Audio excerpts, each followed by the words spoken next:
Hey, it's Jesse with Urban Builders again. I'm in Point Loma this morning. We're at our 500 square foot garage conversion carriage house. It's 500 square foot ADU above a previously constructed garage, so a little bit of retrofit on it. And today we have our rough inspection, mainly focusing on the MEP, so all the mechanical, electrical, and plumbing.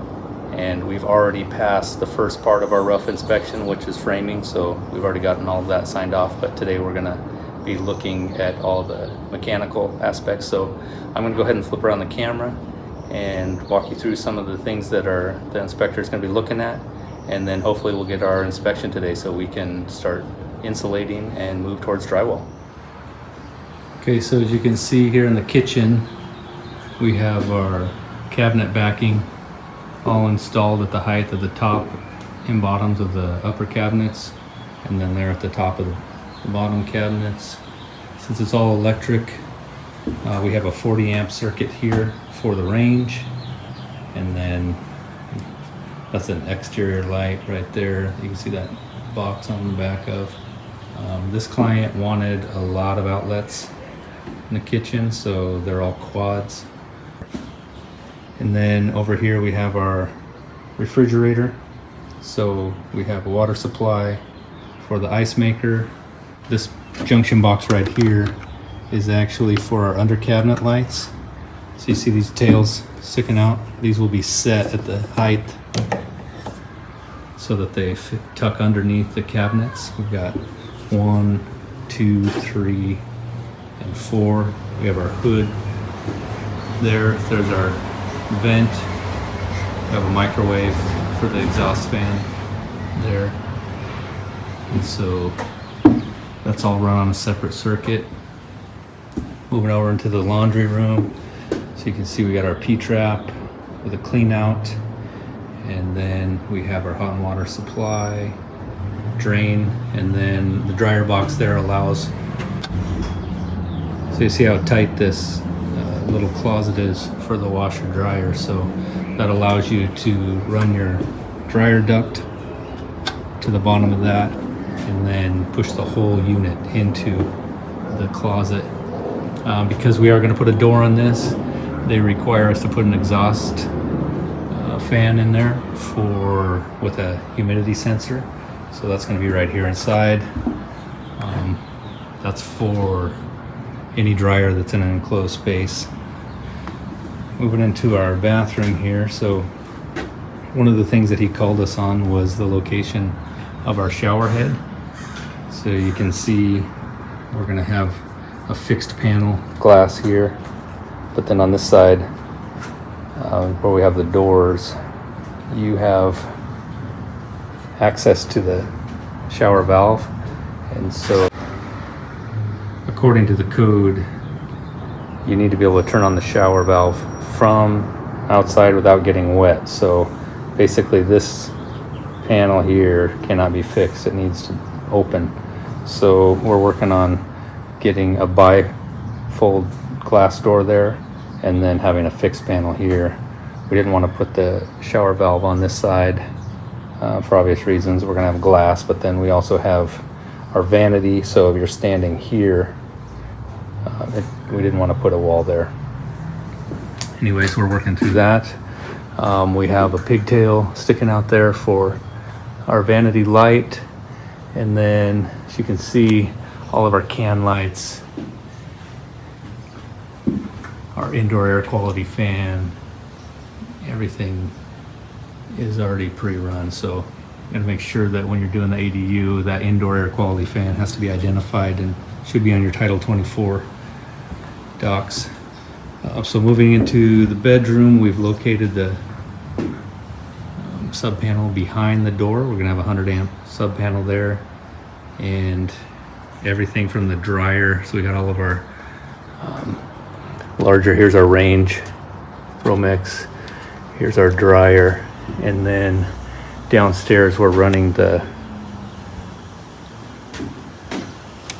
hot water heater and the air conditioner kind of run through the floor and through the garage down below. We've prepped this thing for a solar install later, so you see that flex conduit hanging down there.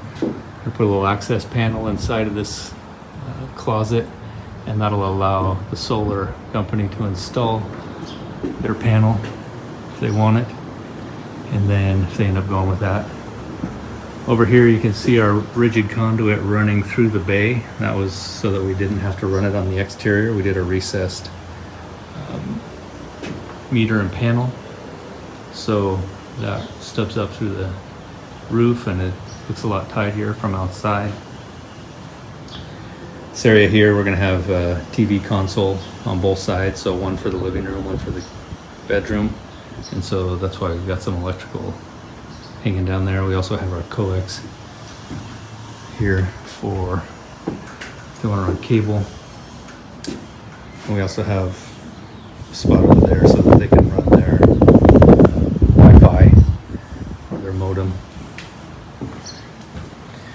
Then over here in the living room, we do have a single 18,000 BTU mini split stubbed out right there. So that will be enough for this 500 square foot unit.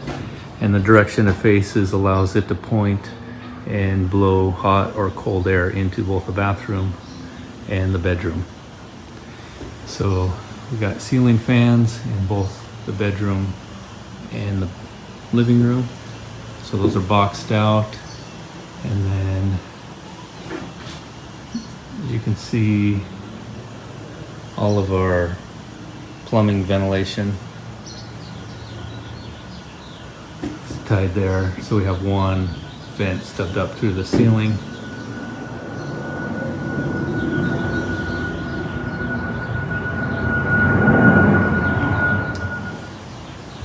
So we're within the flight path here, the San Diego airport, so about every 30 seconds we have a takeoff from the airport, so it gets a little loud.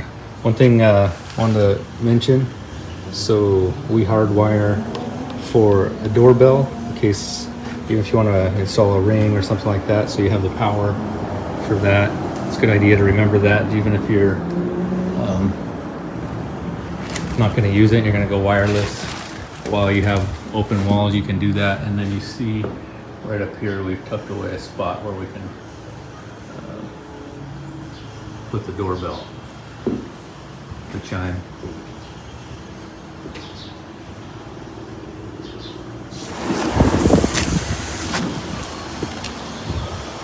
Just got our standard lights outside. We've got some exterior plugs. These are all going to be on the GFI.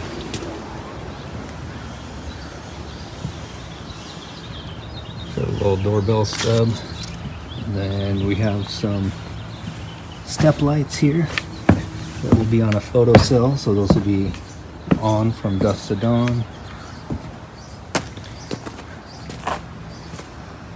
One thing that I wanted to point out, we got called out on our inspection.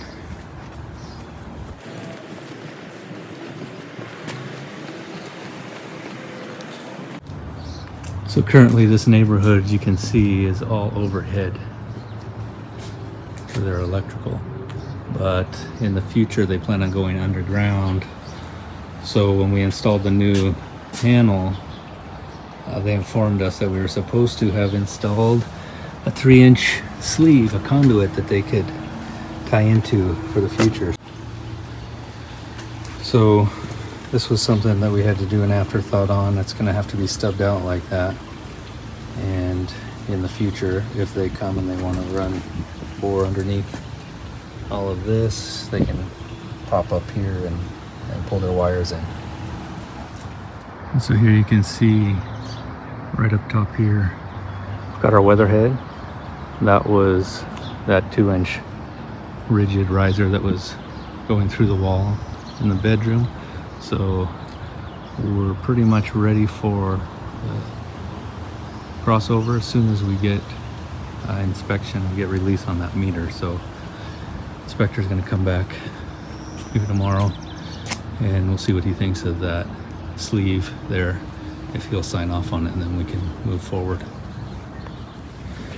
And then just one last piece here is, this is where we're subbed out for the condenser for the mini split.